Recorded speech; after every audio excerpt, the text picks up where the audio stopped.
Vă salut, dragi prieteni, și bine ne-am regăsit la un nou videoclip.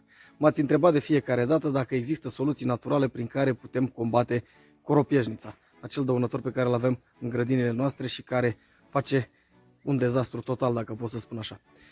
Și așa cum v-am răspuns în comentarii, într-adevăr există și o să aleg 3 metode, cele mai eficiente, și urmează să fac 3 videoclipuri prin care vi le prezint. Și astăzi vom începe cu primul. Ce avem nevoie? Mălai de bucătărie, apă, zahăr și borax. Și cum vom proceda? Avem nevoie de o jumătate de kilogram de mălai. Eu nu o să mai stau să o cântăresc, o să o pun aici.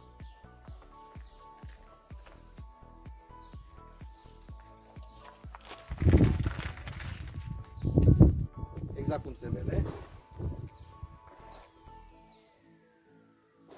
Aproape o jumătate de litru de apă, cam 900 de mililitri, în care vom pune 8-10 lingurițe de zahăr și 2 lingurițe de borax.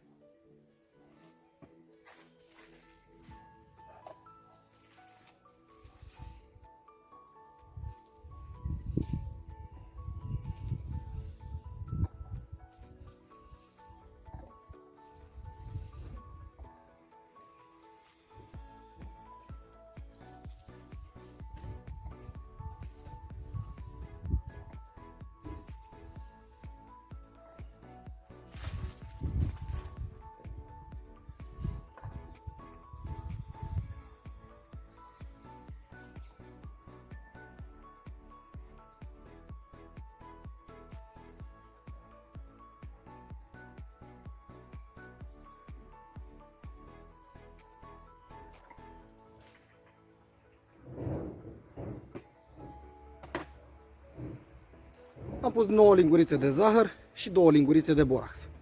Și amestecați foarte bine până se diluează complet această substanță.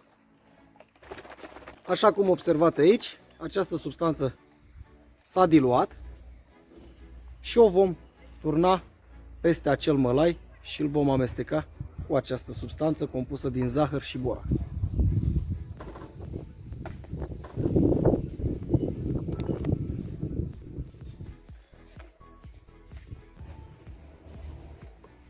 Până veți ajunge la o consistență, nu știu cum să spun eu, cam cum ați hrăni pui de curte cu mălai. Uitați să vă arăt aici, vedeți? Deci cam aceasta trebuie să fie consistența, un mălai mai umed.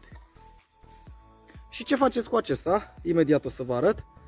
După ce îl amplasați în grădină, îl puteți depozita într-o casoletă, într-o gălețuie, ceva cu capac, astfel încât umiditatea să nu dispară din el.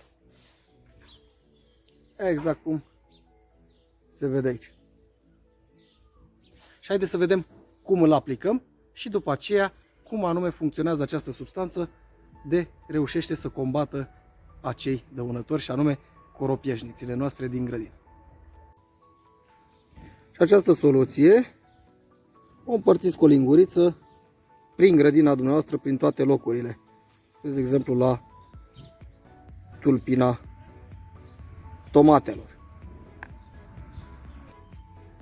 unde aveți păstăile, dovlecei,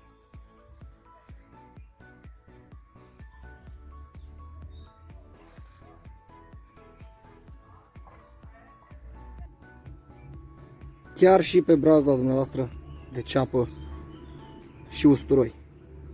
Efectiv, puteți pune această substanță unde doriți dumneavoastră în grădină, așa cum v-am arătat. Ce ziceți? Funcționează? Eu vă spun că da. Și acum haideți să vedem de ce. Așa cum ați văzut, boraxul, categoric, este un insecticid natural, non-toxic pentru noi și pentru mediul înconjurător, dar pentru insecte, așa cum ați văzut în clipul cu furnicile, este. Și de ce l-am amestecat cu mălaiul și cu zahărul? Zahărul este dulce.